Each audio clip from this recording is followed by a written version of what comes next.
जय भीम, जय भारत। बाबा साहब ने बौद्ध धर्म क्यों अपनाया?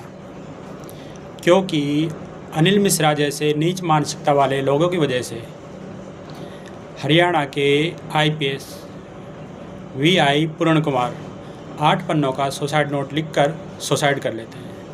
और वो सुसाइड क्यों करते हैं? उच्च वर्ग के अफसर जो नीचे वर्ग के कर्मचारियों के साथ अन्याय करते हैं, अत्याचार करते हैं, उनकी वजह से वो सुसाइड करते हैं।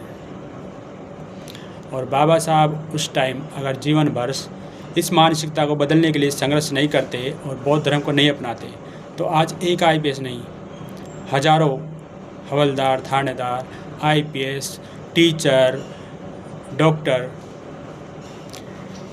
ऐसे ही मानसिकता वाले लोगों की वजह से सुसाइड करते हैं। इसलिए बाबा साहब ने बौद्ध धर्म अपनाया।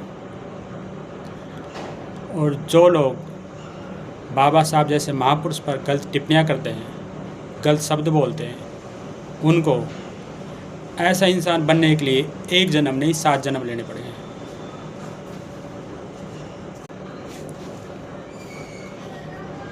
और ऐसी मानसिकता वाले लोगों के खिलाफ जब आवाज़ उठाई जाती है, कार्रवाई की जाती है, तो वो किसी धर्म की आड़ ले लेते हैं, जैसे कि राम रहीम, या किसी भगवान का नाम ले लेते हैं। भगवान के नाम के पीछे अपनी गलतियों को छिपा लेते हैं, जो अनिल मिश्रा कर रहे हैं। अगर सच में भगवान होता तो हमारे देश की नाबालिग बेटियों के साथ, महिलाओं के साथ जो रेप हो रहा है, जो उनकी हत्या हो रही है, उन अपराधियों को सज़ा क्यों नहीं देता और उन अपराधियों को ऐसे खुले क्यों घूमने देता है? उसी टाइम उनको सज़ा देनी चाहिए थी ना। और जिस देश की सरकार अंधी हो, जिस देश का कानून अंधा हो, और जिस देश की मीडिया बहरी हो, अंधी हो, और जिस देश की जनता सोई हुई हो, जो अन्याय के खिलाफ आवाज़ ना उठाए, गलत का विरोध ना करे, वो देश कभी भी विकसित नहीं हो सकता।